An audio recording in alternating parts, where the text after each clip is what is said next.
درس قرآن و فقہ اور اصلاح معاشرہ چینل علوم القرآن ZHB سبسکرائب کیجیے۔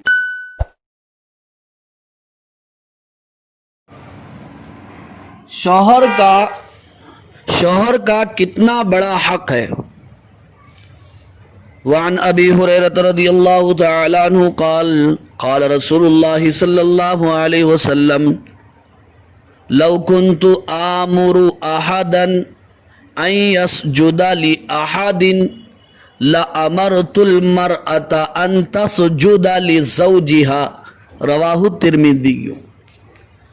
حضرت ابو ہریرہ رضی اللہ تعالی عنہ فرماتے ہیں رسول خدا صلی اللہ علیہ وسلم نے ارشاد فرمایا، اگر میں اللہ تعالیٰ کے علاوہ کسی کو سجدہ کرنے کا حکم دیتا تو عورت کو حکم دیتا کہ اپنے شوہر کو سجدہ کرے۔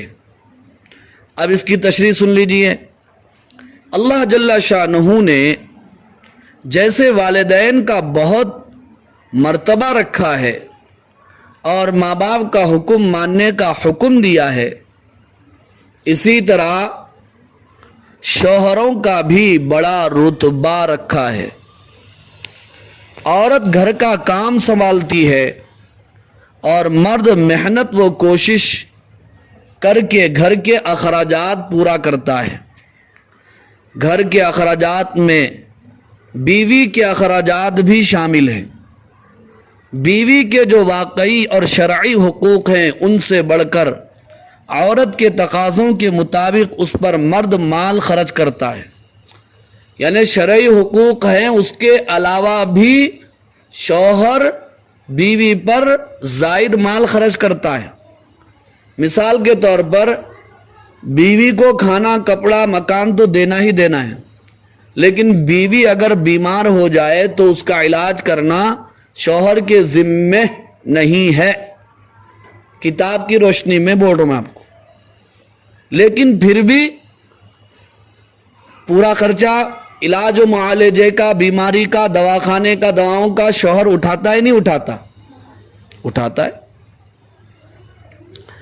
مردوں کو قرآن حکیم میں قوام یعنی نگرانی کرنے والا سردار بتایا ہے، اور یہ بھی فرمایا ہے کہ وَلِلرِّجَالِ عَلَيْهِنَّ درجہ، یعنی مردوں کو عورتوں پر فوقیت ہے۔ فوقیت کا ترجمہ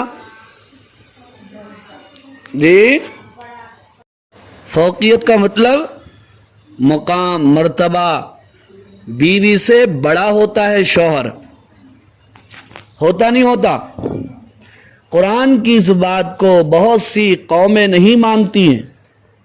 دوسری قومیں کیا بولتی ہیں؟ میاں بیوی دونوں برابر، مقام کے اعتبار سے دونوں کا مقام برابر بول۔ اسلام میں درجہ بڑا ہے نا۔ بات سمجھ میں آ رہی نہیں سمجھ میں آ رہی؟ قرآن کی اس بات کو بہت سی قومیں نہیں مانتی۔ ان کی عورتیں مردوں کی برابری کرتی ہیں یا مردوں سے بڑھ کر اپنا درجہ رکھتی ہیں۔ ان قوموں کا یہ طریقہ فطرت کے خلاف ہے۔ اس کی خرابیاں ان لوگوں کے سامنے آتی رہتی ہیں۔ مرد قوام ہے، قوام بولے تو نگران کار ہے، سردار ہے، گھر کا نگران ہے، محنت کر کے پیسہ لاتا ہے۔ عورت کو اس کا شکر گزار اور اس کا فرما بردار ہونا لازم ہے۔ شکر گزار بولے تو فرما بردار بھی ہوتے ہیں، شکر گزار بھی ہونا، عمل سے بھی ہونا، زبان سے بھی ہونا۔ اپنے گھر والوں کو کبھی بولتے کیا؟ کوئی سامان اٹھا کے لے، کھانے کی چیزیں لا لے، شکریہ، جزاک اللہ، ماشاء اللہ، ماشاء اللہ، ایسا بولے کبھی؟ نہیں۔ کتنی اس کا ریٹ کتنا ہے نہیں پوچھتے، اس کی قیمت کیا ہے نہیں پوچھتے۔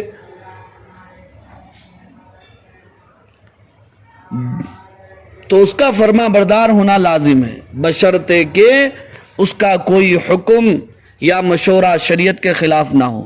حدیث میں اسی کی طرف رہبری فرمائی، عورت شریعت کے مطابق چلے، اسلام کے فرائض ادا کرتے ہوئے اور گناہوں سے بچتے ہوئے شوہر کی دلداری کا خاص خیال رکھیں اور اسے آرام پہنچائے، تکلیف نہ دے اور اس کی نافرمانی نہ کرے، اگر اسی حال میں مر گئی تو جنت میں داخل ہوگی۔ کیونکہ جب اللہ جل شانہ کے حقوق ادا کر دیے اور بندوں کے حقوق بھی پورا کر دیے، جن میں شوہر کے حقوق بھی ہیں، تو اب جنت سے روکنے والی کوئی چیز نہیں رہی۔ حدیث شریف میں شوہر کے حقوق کی اہمیت ظاہر کرتے ہوئے ارشاد فرمایا کہ اللہ تعالیٰ کے علاوہ کسی کے لیے سجدہ کرنا حرام ہے اور شرک ہے۔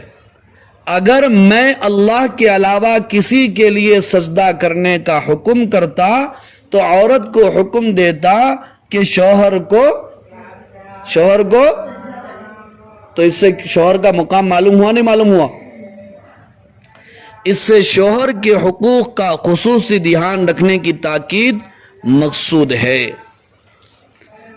حدیث نمبر 136 سے یہ بھی معلوم ہوا غیر اللہ کو سجدہ کرنا حرام ہے۔ غیر اللہ کس کو بولتے ہیں جی؟ اللہ کے علاوہ کسی کو سجدہ کرنا حرام۔ بہت سی عورتیں پیروں، فقیروں اور مزاروں کو سجدہ کرتی ہیں اور قبروں اور تعزیوں سے اولادیں اور مرادیں مانگتی ہیں۔ یہ سخت حرام ہے اور شرک ہے۔ اللہ جل شانہ سب کو کفر اور شرک سے بچائے۔ وہو الموفق والمعین، وہی توفیق دینے والا اور